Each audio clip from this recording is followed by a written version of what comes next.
Just to quickly add to that, I think there's something really important at every tech wave. New tech, and whenever these big waves come, it always starts, and the things you build in the first year look like toys, right? So I think what AIT and AGI now is enabling through these hackathons, the ability for people to come with no expectations of TAM, no expectations of business opportunity, and just tinker for the sake of learning the technology, right? Like I remember over 15 years ago, I was doing hackathons with Arduinos and Raspberry Pis when it was the first version. And I was just tinkering, and that led me down a path where I built a startup that's related to that, right? And I think the same thing is happening now with AI, where we have all these young talent coming in, and they're learning, and they're playing, and they're just building toys for the fun of building. It's kind of such a natural human thing, right? And when we do that, we eventually find opportunities, and we discover net new businesses that can be built. And I would love nothing more than see some of those companies get built here in Ottawa. Yeah, and I feel that formal format that we put around how we think we're supposed to innovate or develop, I love that this can run in parallel. I mean, there are things that companies have to build and they have to do it, but I love how this can run alongside as a grassroots kind of bottom-up thing. Great. So you've worked with a range of startups, Fortune 50 companies. This is for both of you. So where are you seeing the biggest gap between what is actually possible with AI today and what organizations believe is possible? Because I have a sense you can see so much more that can happen. You have a comment on that? Yeah, I'm happy to. I'll take a quick stab at it. I think for me, the biggest gap is I'm seeing a lot of, we're going now from this phase of, wow, super cool, interesting technology. AGI is going to be here tomorrow, to like, oh, actually, AGI is not going to be here tomorrow. We've got a few years now to really extract most of the value out of this. And the natural places where it's starting to like filter in organizations is in the obvious functions, right? Customer service, accounting, automating certain aspects. That's great, because there's going to be a lot of great businesses built in that.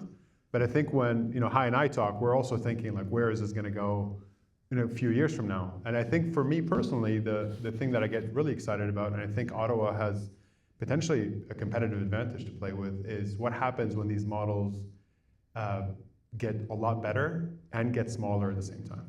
This is the part that gets me really, really excited. One of the luminaries in the space named Andreas Karpathy said this on a podcast a couple weeks ago. He thinks that a 1 billion parameter model is going to become as good as these 400, 500 billion parameter models for building giant farms to run, right? Why smaller than? Because the training data set is getting a lot better, and the architectures are getting a lot smarter.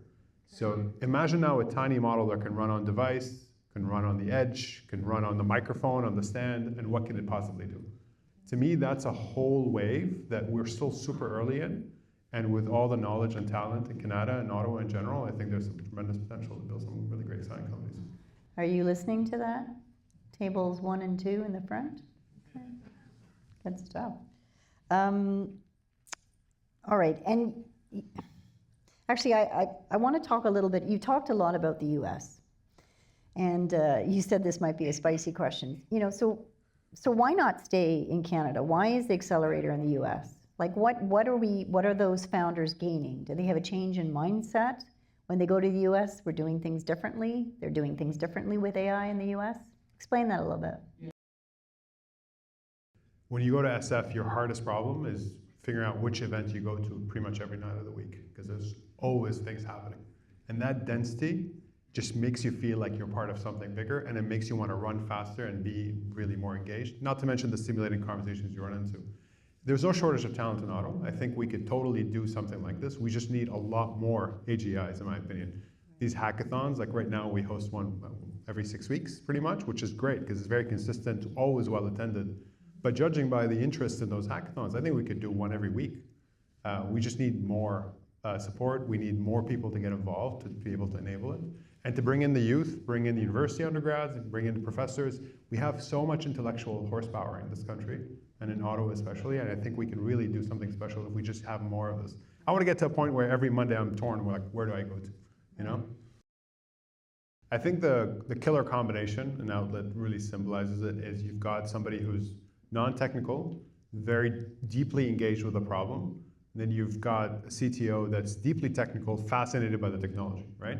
That's like the killer combination you're looking for. I think what I love and the way I kind of identify talent in any of these meetings is have a couple conversations, and my top question is what are the latest toys that you're playing with? What's catching your eye? Right? It's an open-ended question, but it immediately tells me not even what they say, but the reaction and the energy that comes from that answer, whether they're really plugged in and they're extremely excited about this wave or not. So that's a good way. Okay. And you know, for the business leaders and curious individuals here in the room, what's one practical way to introduce sort of tinkering, and you can both answer this, into organizations? Like, I'm sure you've had conversations with executives to say, perhaps you should allow some of your team to kind of tinker with this, or have the AI champion can have a workshop at lunch or something. Honestly, I would be surprised if in every single company here, there's at least a handful of people already doing this. They probably maybe are not getting the level of amplification and support that they need to. So I would search internally. And I think one really easy way to do these kinds of things is just pizza works magic, by the way, for techies in general. Like, I don't know, there's something in the dough and the cheese and the pepperoni mix. There's the grease and the way it goes on the keyboard afterwards. There's something that just really works beautifully. Just some free pizza, demo day, have people show up, book it a month in advance, and let people show up and show and tell. I think those kinds of events do wonders because people who are really excited are probably going to go work that extra night and the weekend just to try to hack that thing that can show you what it is.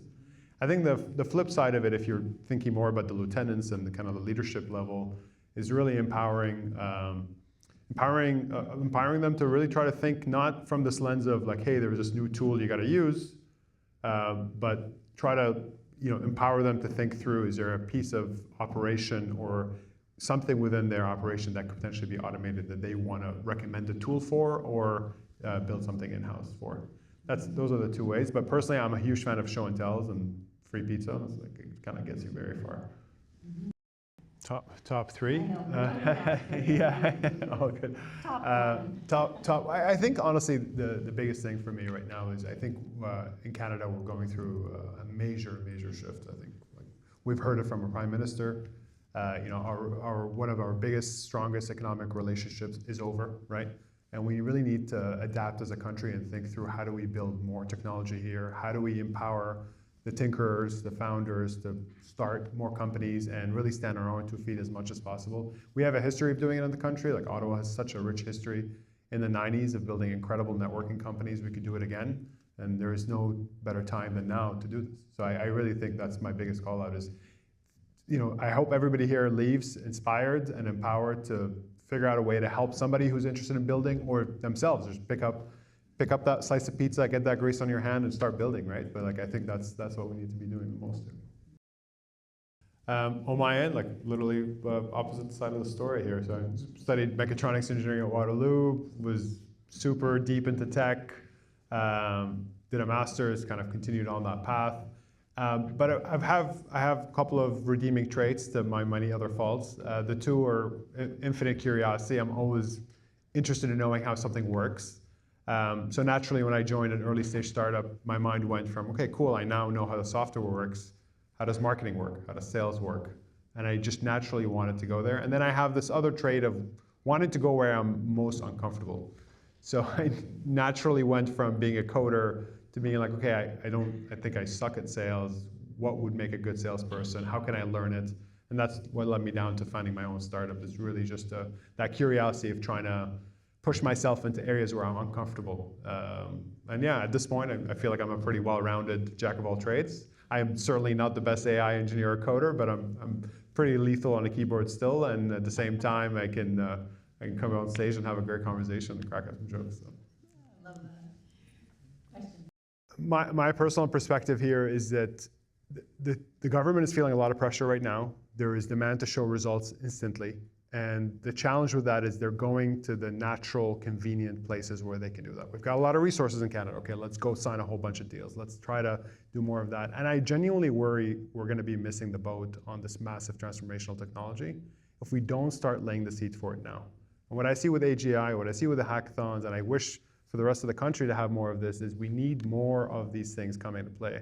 We need to start planting the seeds now. And it might not, we might not have anything to show for it in a year, but that should be okay. And the challenge, I think, in our Canadian government system and a lot of democracies is that it just doesn't really work that well when you'd say to somebody, hey, we're going to put a bunch of money now. It might not actually lead to something in a year, but it could. And if it does, it'll be amazing. And I just wish we can have the political kind of gusto to just go for it and at least allocate some like real meaningful contributions to the grassroots. And I'm sure there's attempts and efforts, but to be honest, as somebody on the grassroots, I'm not seeing enough, and I would love to see more. So I'm going to keep challenging the government to do more at that level.